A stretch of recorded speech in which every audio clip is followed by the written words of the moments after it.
in a quiet street on August 17, 2005, in Houston, Texas. Dinner is still warm on the table. Cartoons playing softly in the background. When Alicia Jones stepped through the door that evening, she expected the usual chaos. Her boys laughing, her husband yelling over the noise, her baby giggling in the high chair. What she found instead was silence. And that silence would haunt her for the rest of her life. Her family and a pool of blood. Lives taken. No forced entry, no sign of struggle, and no calls for help. Just the chilling presence of something evil, and the unshakable feeling that someone had been waiting. Police arrived minutes later and in search of answers. How do 4 lives vanish in a locked house, and no one hears a thing? What kind of secret makes someone destroy a whole family, and still sleep at night? Before we continue, this is the Crime Catalogue, where we explore the truths behind the headlines. Stay tuned, and don't forget to like, share, and subscribe for more gripping crime stories. Alicia had always moved through the mornings like they were choreography. She'd rise before the sun, kiss her children on the forehead, sometimes twice if they stirred, and leave quiet notes on the kitchen counter that read like whispered lullabies. "Don't forget your lunch, Mama loves you." The house held the scent of her early coffee and cinnamon oats, the kind of normal that anchors a family. By 5:20 a.m., she was already clocked in at St. Mary's Hospital, her badge clipped, her steps fast, her mind half at work, half still back home. Her youngest had cried a little in the night. Nothing unusual, just one of those things. Alicia had rubbed his back until he slipped off again. He was fine when she left. They were all fine when she left. That's what she thought. At 8:42 a.m., she sent a text to her eldest son. "You're strong. You're capable. Don't forget that today." No reply. At 11:09, she called her husband during her lunch break. No answer. Not the first time he'd missed a call during work. At 3:17 p.m., Alicia left a voice note for her son asking if everyone had eaten. That message would remain unopened. By 4:03 p.m., Alicia was finishing her shift. She'd be home soon. But what waited for her was not laundry, not leftover stew, not the chaos of homework and tired laughter. No, what waited was silence. An unnatural silence that wrapped itself around the house like smoke. Her street, usually humming with the afternoon rhythm of children, stood still. 1 police car, then 2, then tape, thin and yellow like an ugly wound across her porch. A neighbor turned when Alicia stepped out of her car, eyes wide, mouth moving, but no sound came out. Somewhere deep inside, Alicia's heart must have already begun to understand, because her knees gave out before anyone said a word. She hadn't missed a call. She hadn't failed to come home. She was doing what every good mother does, providing, helping, trusting the walls she built to hold. But while she was healing strangers, someone had erased her world. Not slowly, not with warning, but in one cruel, calculated day. Her entire family, gone. Her babies, her partner, all gone before dinner. She was working when her entire family took their last breath. That question would echo louder than any scream. Why that day? Why that very day? And if you could freeze time at just one moment, if you could press pause before the world split in half, what moment would you choose? That day, the first responders arrived on scene expecting chaos. What they walked into was stillness. Too still. The dog was asleep in the corner, tail twitching faintly, undisturbed. The television buzzed quietly in the background, playing kids' favorite cartoons on a loop. Bright colors, laughter, sound effects, completely disconnected from the dark truth in the room. There were no signs of forced entry, no ransacked drawers, no broken windows or open doors. Just a perfect picture of something terribly wrong. One officer paused at the doorway, noting how everything looked like time had frozen mid-breath. The air was heavy, almost humid. Nothing moved. Nothing felt out of place, until your eyes adjusted. In the living room, Marcus lay face down on the hardwood floor. Blood pooled under him, seeping slowly like oil into the grain of the wood. His phone, a few feet away, screen cracked. Next were Kayla and Tyler. At first glance, they looked like they were sleeping. Kayla's head leaned against the armrest, Tyler's small feet tucked under him. But the position was too rigid, too quiet. And then came the details no one forgets. The entry wounds, clean, precise, and deliberate. Down the hall, Ava's nursery door stood slightly ajar. A detective reached out to push it open, hesitating for half a breath. Inside, the crib. His blanket pulled to his chest, his tiny body unmoved. No sign of struggle. No defensive wounds.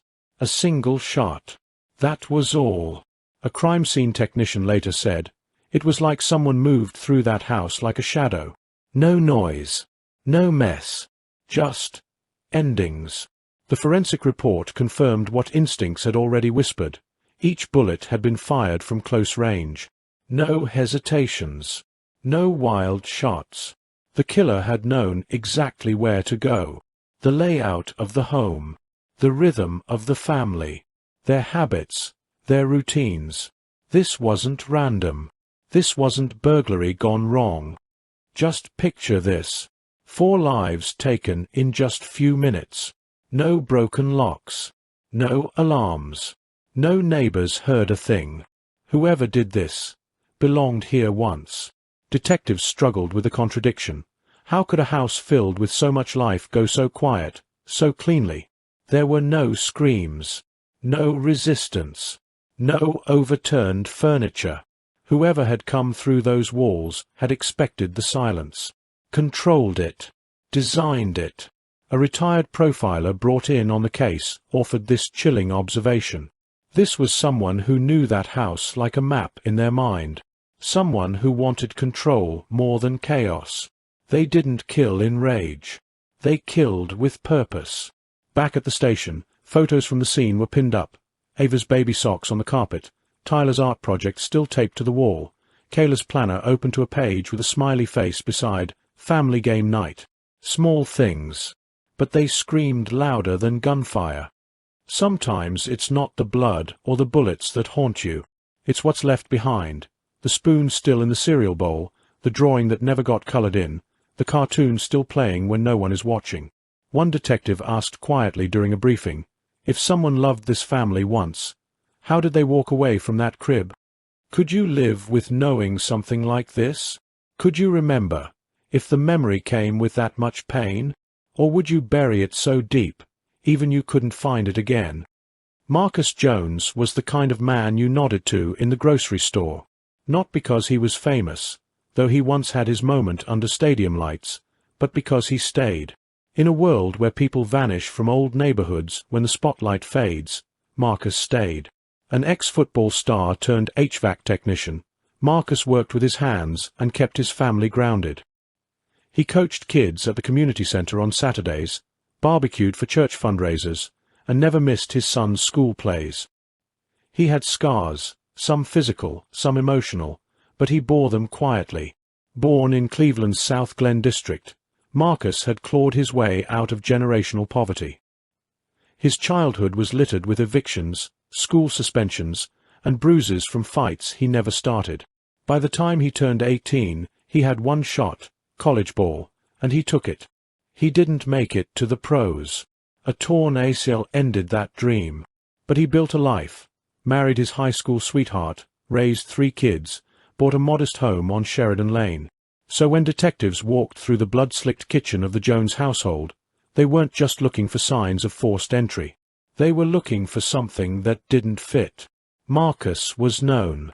Marcus was loved. Marcus didn't seem like a man with enemies. But then the deeper questions crept in. Was Marcus hiding anything? It started small.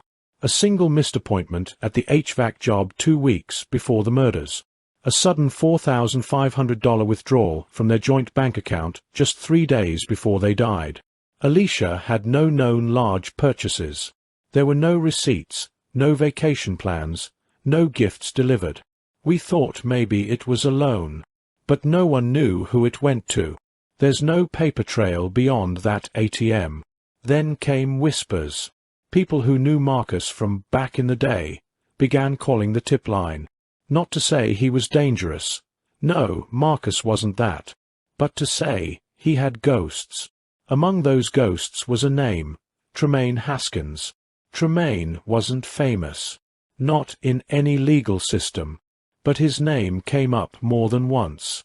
High school teammate, former roommate, and briefly, a business partner in a side hustle Marcus had tried years ago, flipping cars. They had a falling out. Quiet. Off record.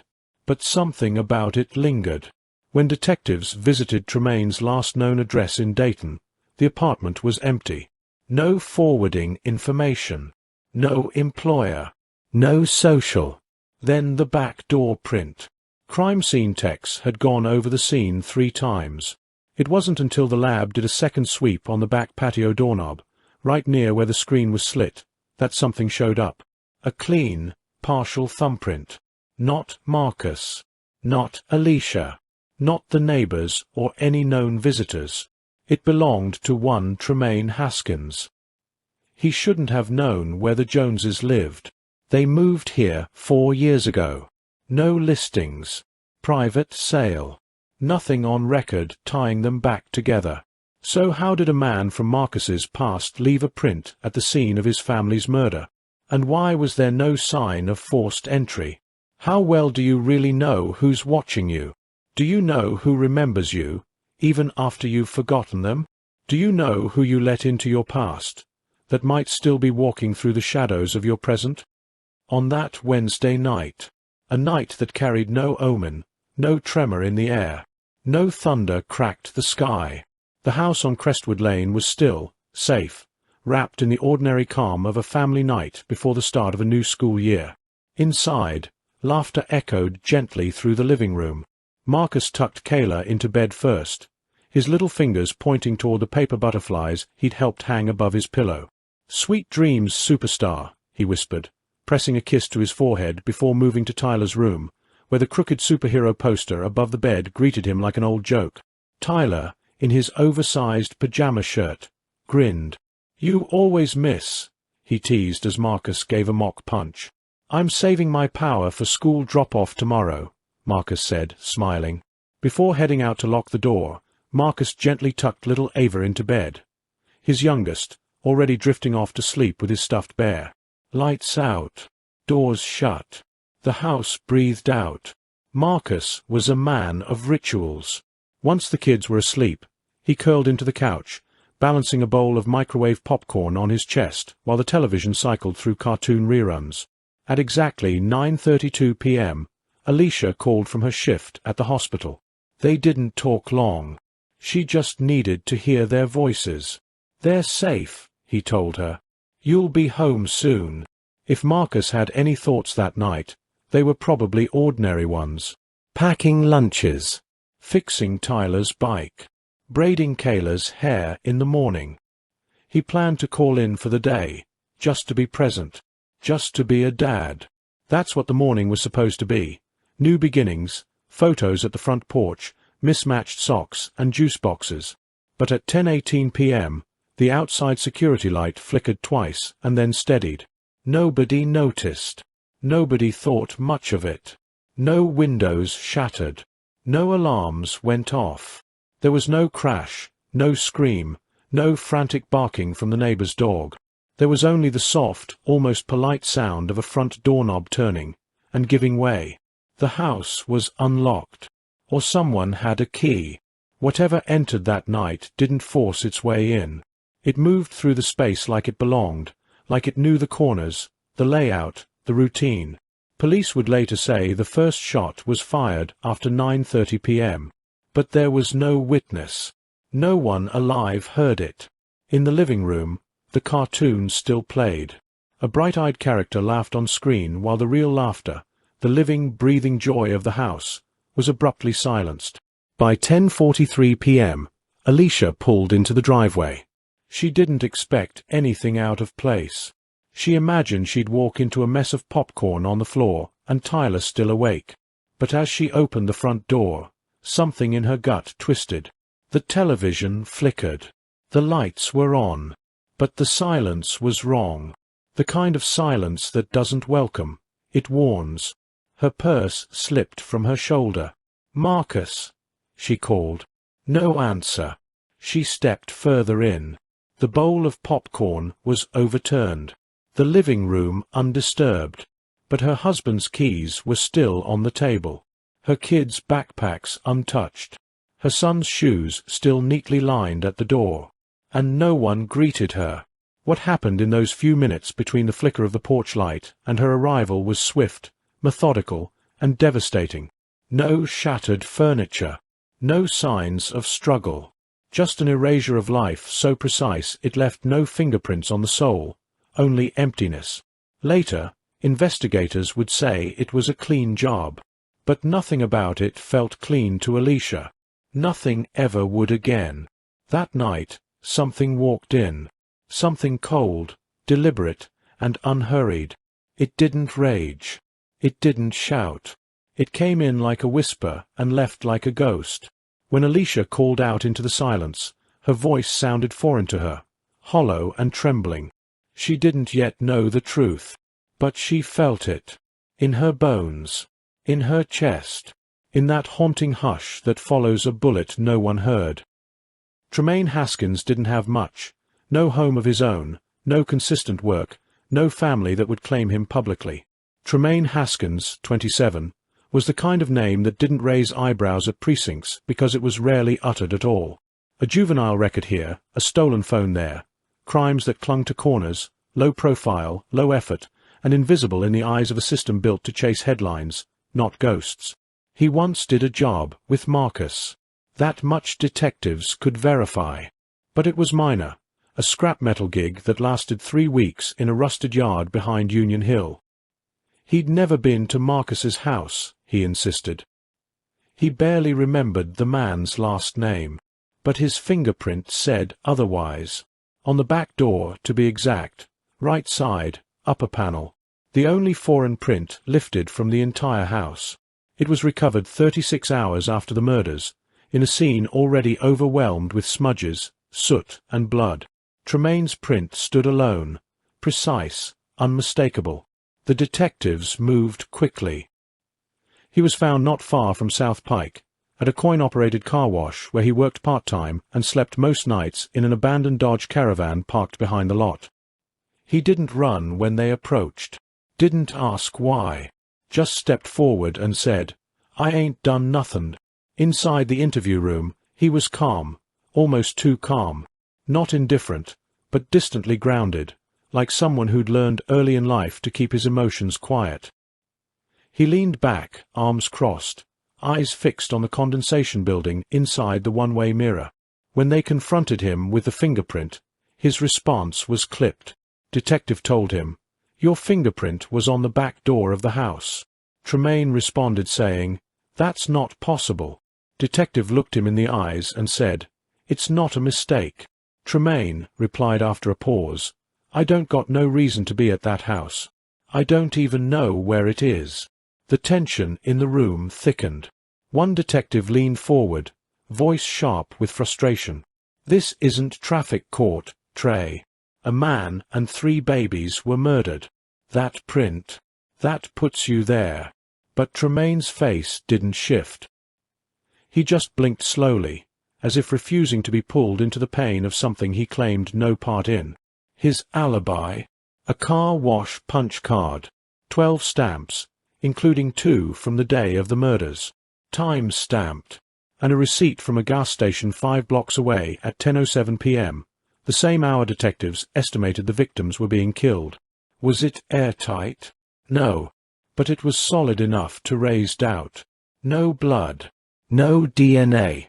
No murder weapon. Just a single fingerprint on a back door. Not on a knife. Not inside the home. Not on Alicia. The DA was firm. "Insufficient," she said, closing the file slowly, as though the weight of the case itself was exhausting.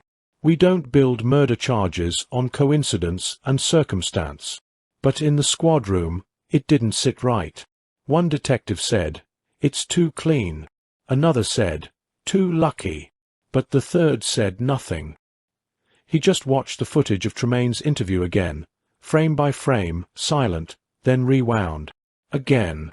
Tremaine was released the next morning. No cameras waited for him. No headlines mentioned his name. He walked out of the building into fog and didn't look back. That fingerprint remained. And as the door clicked shut behind him, the question hung in the air like a foghorn in silence. If fingerprints aren't enough, what then is? Alicia hadn't cried. She hadn't asked for her children. She hadn't said a word. The hospital room was a muted canvas. Pale green curtains. A TV screen frozen in static. A nurse checked her vitals every hour, careful not to speak unless necessary. Alicia just stared, through people, through walls, through time. There was no recognition in her eyes. No confusion. No fear. Just absence. The doctors called it dissociation. Severe trauma. A mind escaping itself to survive. The term was clinical. Cold. It didn't explain why she flinched at the scent of antiseptic, or why she wouldn't touch the glass of water left on her bedside table. Detective Ramos stood behind the glass panel of the observation room, arms crossed, lips pressed into a line. He'd seen victims cry, scream, fight, collapse. But silence like this? This was different. It didn't scream pain. It swallowed it. Psychiatrist, interview clip, contains this statement. Sometimes grief doesn't arrive as sorrow. It arrives as vacancy. Alicia's brain did what it had to do to survive. It left. She'd survived what many couldn't. She'd heard what no mother should hear. She'd felt the knife's heat, watched the blood paint the hallway, crawled toward screams that stopped too suddenly. And then, stillness. She had come out the other side. But something had stayed behind. An interview clip with Nurse Thompson, and she said, "It was the third day. I was checking her intravenous, and she said something. I thought I imagined it." The recording of Alicia's voice plays, soft and cracked like old paper. Did they feel it? That was all. It was not a question, and was not a statement. It was just like a prayer. And then, nothing again. 4 hours. Then, days. Until another sentence, barely audible, shaped in the quiet. It wasn't fast. Doctors feared she'd never fully return. Detectives feared her silence meant the last living witness might never testify. And somewhere in the midst of all that dread, one thing was clear. Alicia was the last thread connecting the pieces of this case. Her breathing became shaky. Then, heartbeat monitor flatlines for a split second, before stabilizing again.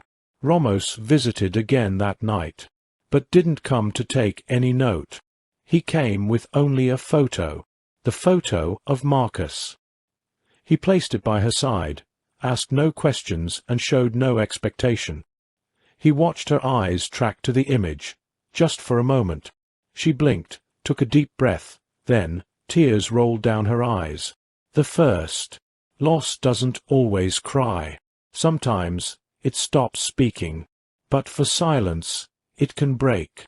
And when it does, it leaves cracks. Cracks that are wide enough for truth to crawl through.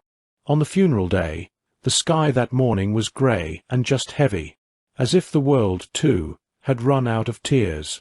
The church was nearly empty. No press. No photographers. Just the hum of an organ that played for no one in particular. The 4 caskets sat side by side at the altar, all closed. Their polished wood surfaces reflected the ceiling lights, but nothing else. There were no family portraits displayed.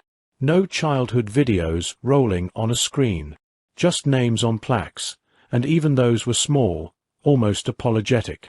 Alicia sat in the front pew. Alone.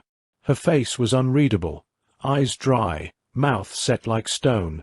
Not even a flinch when the priest began speaking. Her sister had planned everything. The church, the flowers, the order of service. Alicia hadn't even visited the house since the incident. She never saw the bullet holes patched, the blood scrubbed clean. She never picked out the caskets. She simply showed up, wearing a black dress that didn't belong to her, with a blank expression that did. Midway through the service, a whisper passed through the pews. Someone had arrived late. A man in uniform. A detective. His presence shifted the air, though no one dared speak. He didn't sit, just stood near the back like a shadow that refused to leave. Alicia saw him. She didn't blink. But her right hand gripped the pew so tightly, her knuckles turned white. Her sister, shoulders trembling under the weight of her grief, approached the lectern to speak. She carried a folded piece of paper, but halfway through reading the first line, her voice broke.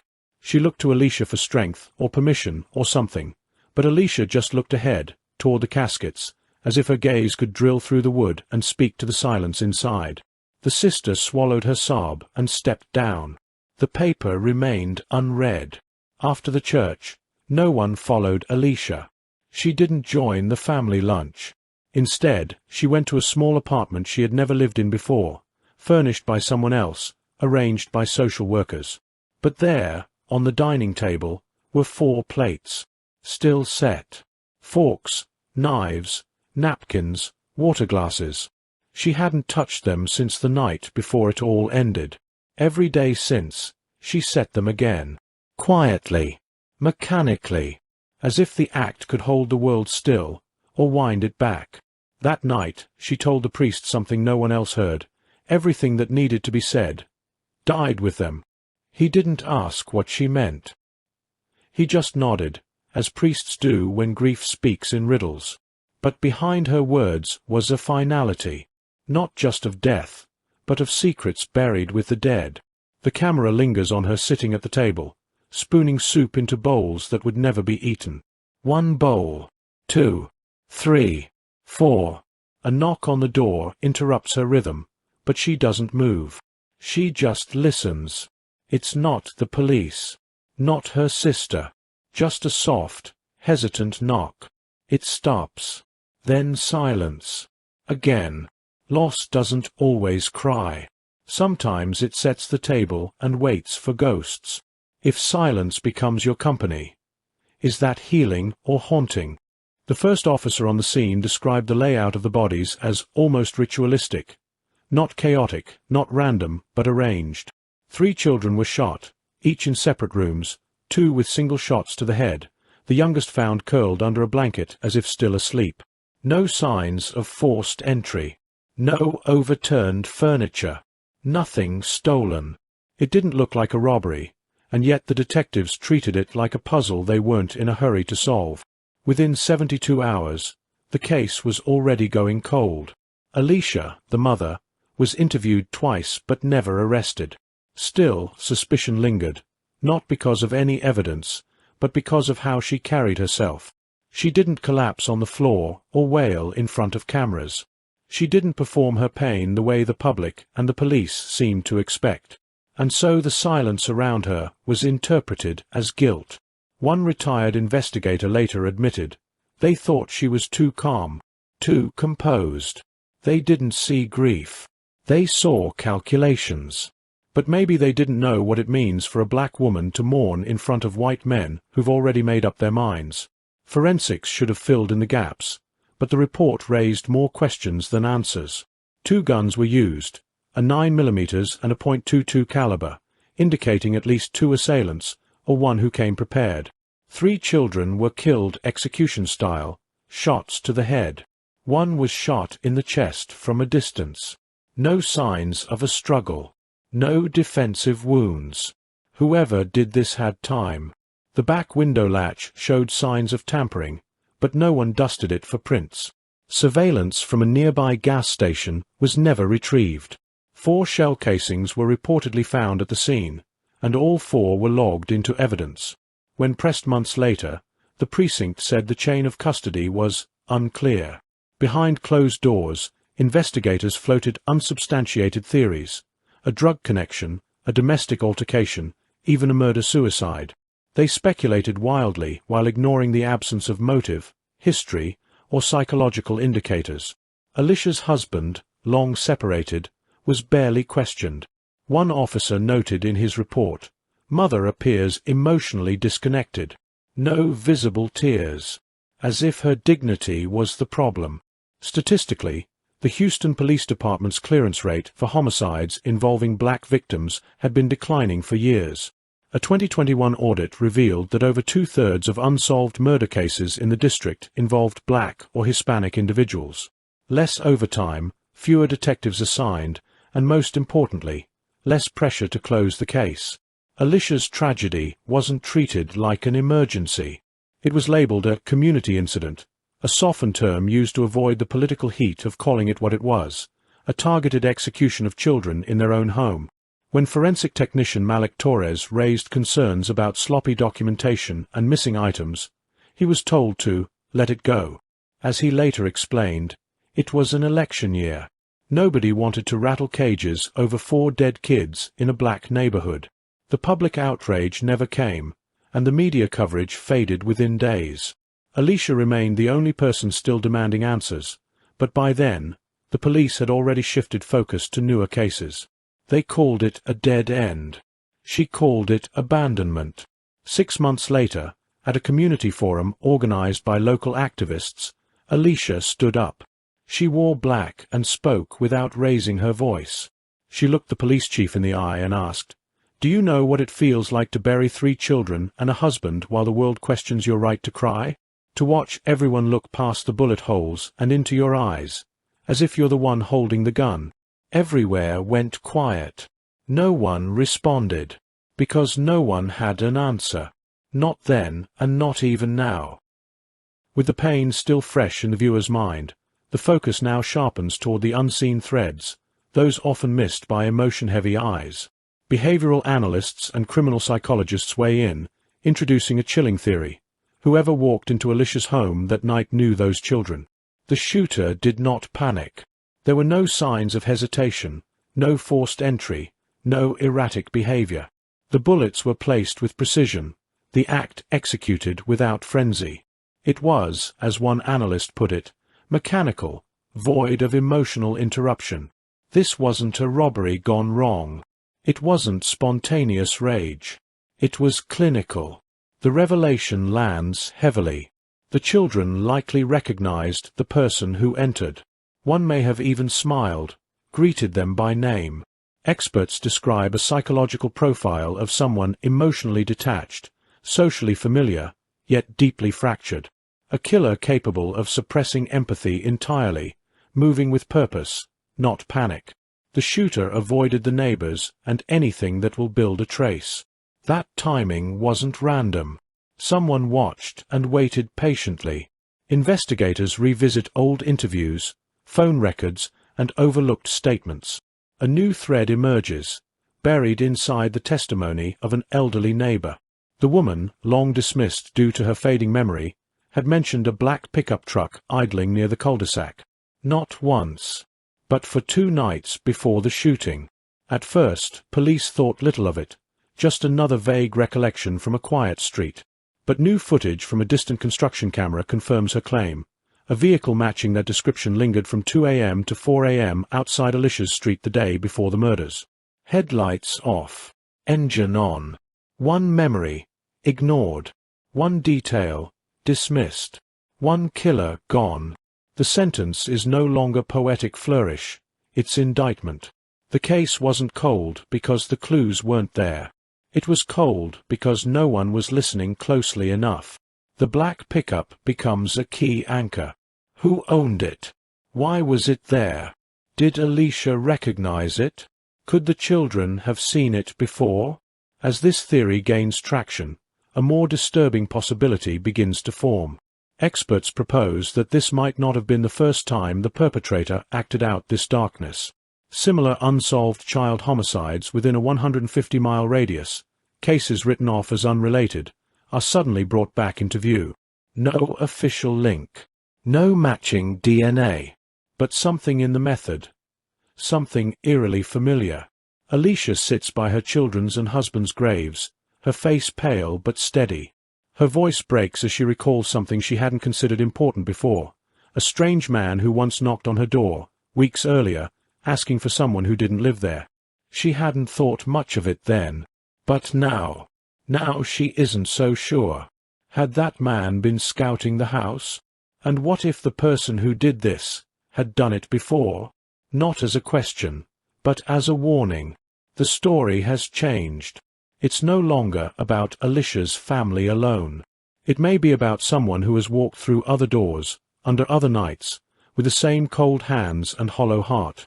Do you think you can really trust your own memory in the face of tragedy like this one? Alicia was last seen in Houston on a Thursday. A neighbor watched her load her trunk in silence. No hugs. No farewell. She left the key on the kitchen counter, next to a cold, half-finished cup of tea. No note. No forwarding address. Just gone. As if the city itself had turned its back, and she turned hers in return. She drove west, then north. Highway lights flickered past like fading memories. Gas stations. Truck stops. Silence. No social media trail. Her phone powered off 2 hours after she crossed into Dallas County. It would never ping again. When she finally surfaced, months later, it was in Garland, a one-bedroom apartment above a pawn shop. The kind with yellowed blinds, thin walls, and a door that sticks when it rains. Her name wasn't on the buzzer. Rent was paid in cash. Groceries delivered. Curtains never opened. When the mail stacked up, she asked the carrier to stop bringing it. She doesn't talk much, but she calls. Every night. Same time. Same silence. We put the phone on speaker. She just listens. Sometimes I think she's waiting for them to pick up too, her Aunt Marla said in a quiet, measured voice. Inside her apartment, Alicia's life runs on ritual. She sets 5 chairs around a table and 5 plates. Every night, she sets them. Knife on the right. Fork on the left. Napkin folded like a memory. She eats alone, but never without company. Each plate, a ghost. Each bite, a confession. Time didn't heal Alicia. It simply made the pain quieter. It buried it beneath routines and shadows and dust. The kind of pain that doesn't scream. It whispers. It lingers in doorways. It hides in dishwater. It hums behind the fridge late at night when sleep won't come. Some nights, she lights candles. No electricity, just candlelight. Says it feels more honest. On those nights, she swears the air in the room thickens. That it gets heavy, like breath caught in a throat. Sometimes she pauses mid-sentence, as if someone answered. As if someone was listening. She said to Marla once, "They still come to dinner. Just quieter now." According to Marla, she didn't ask what she meant. "I couldn't," she added, and the tremble in her voice betraying years of quiet dread. Alicia was never charged, never formally accused. But some wounds are louder than guilt. And silence is its own kind of sentence. In Garland, above the pawn shop, every night, for plates. Every night, she waits. And every night, something unseen takes a seat. The case file sits in a locked drawer at the precinct, its tab yellowed, its label smudged by time and handling. It's one of hundreds, wedged between older murders and younger tragedies. Most officers walk past it without notice, unaware of the weight it carries. The ink on the initial report looks worn out, as if the words themselves have grown tired of waiting. Dust clings to the corners of the folder like cobwebs. But inside that box lies a baby monitor, still functioning, still playing static, white noise that fills a room like a breath held too long. No new updates. Nothing since 2010. The last detective to touch the file retired. He left a note scrawled on the margin of the final entry. Still doesn't feel right. It was never followed up. The parents stopped calling the station sometime in 2014. They said everything they had to say in the early years. Grief calcified into silence. But grief never dies.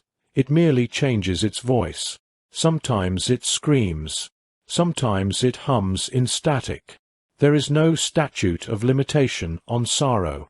Alicia's story has faded from headlines, but in quiet corners of the city, people still remember the girl who vanished while her child slept 2 rooms away.